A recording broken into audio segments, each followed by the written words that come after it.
Assalamualaikum warahmatullahi wabarakatuh. Gimana kabar teman-teman semua? Kembali di channel Sri Wahyuni. Nah, di video kita kali ini kita akan membahas materi tentang objek IPA dan pengamatannya.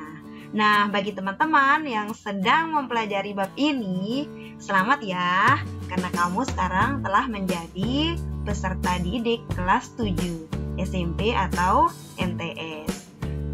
Baik, kali ini saatnya kita akan mempelajari lebih dalam lagi tentang benda-benda yang ada di sekitar kita.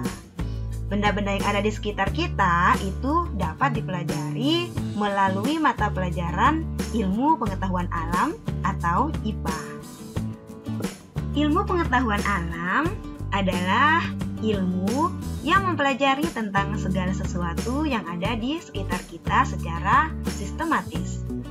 Para ilmuwan atau saintis mempelajari hal-hal yang terjadi di sekitar kita dengan cara melakukan serangkaian penelitian dengan sangat cermat dan hati-hati.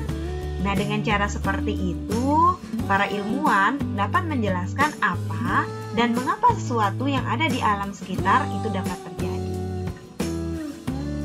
Penelitian atau pengamatan yang dilakukan oleh para ilmuwan ini nantinya akan dijadikan sebuah perkiraan atau hipotesis sebelum nantinya akan dijadikan suatu teori.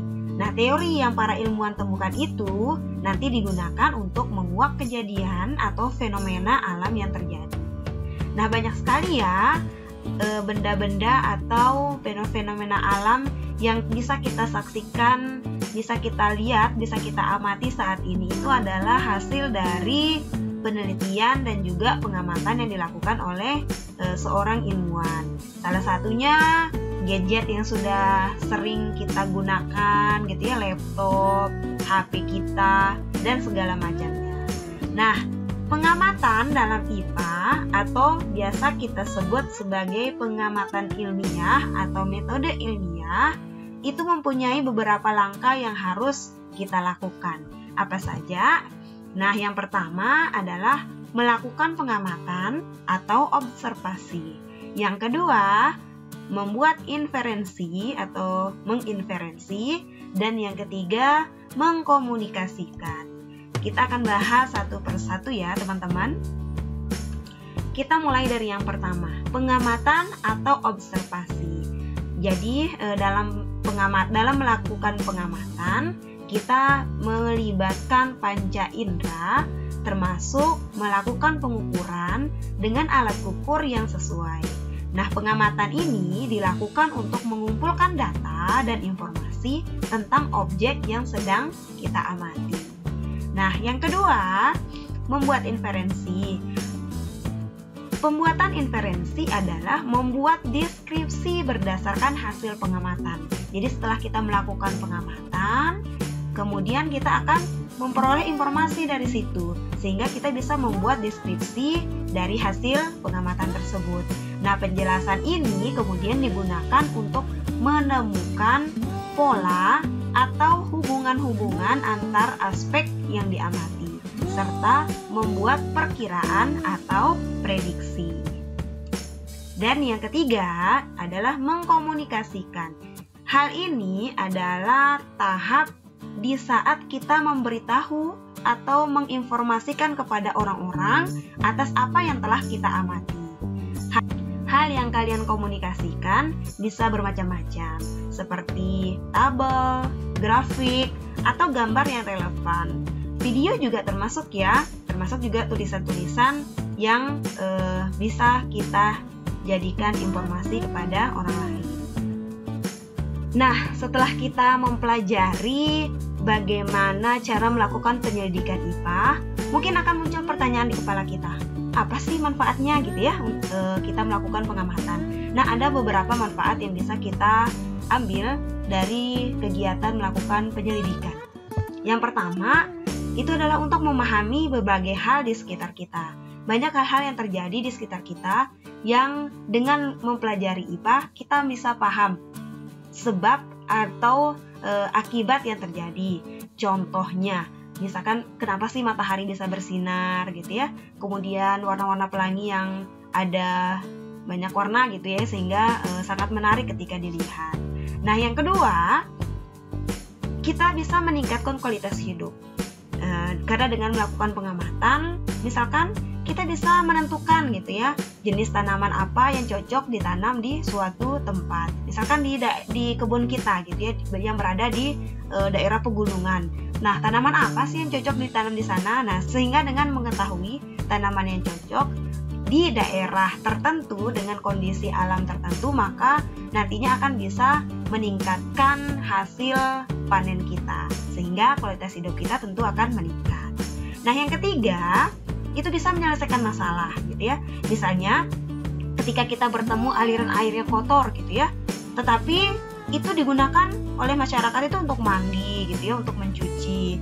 Nah, kita dengan belajar IPA gitu ya, maka kita bisa membuat solusi, yaitu dengan membuat penyaringan sederhana misalkan, untuk membuat airnya itu menjadi bersih.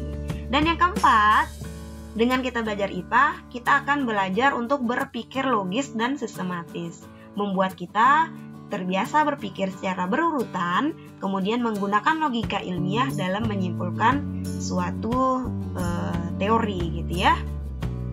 Berikutnya, kita akan belajar tentang objek IPA. Nah, objek yang dipelajari dalam IPA itu meliputi seluruh benda di alam dengan segala interaksinya. Untuk dipelajari pola-pola keteraturannya. Mulai dari yang terkecil gitu ya, seperti atom, kemudian ada bakteri, virus gitu ya, apalagi yang sedang tenar sekarang gitu ya, virus corona. Nah, itu kita bisa pelajari melalui IPA gitu ya, sampai yang ukurannya itu sangat besar gitu ya, seperti matahari, bumi, jagat raya, atau bahkan galaksi. Nah, pengamatan ilmiah IPA mempunyai 4 fokus utama. Fokus ini adalah bidang keilmuan dalam IPA yang lebih dikhususkan untuk melihat suatu permasalahan dan mencari pemecahannya. Adapun fokusnya atau cabang-cabang ilmu IPA, yang pertama ada yang kita sebut sebagai fisika, yaitu ilmu yang mempelajari tentang aspek mendasar alam, misalnya materi, energi, gaya, gerak, panas, cahaya, dan berbagai gejala alam fisik lainnya.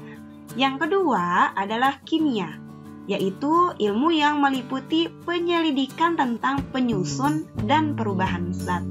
Kemudian yang ketiga ada biologi, yaitu ilmu yang mempelajari tentang sistem kehidupan, mulai dari ukuran renik sampai dengan lingkungan yang sangat luas.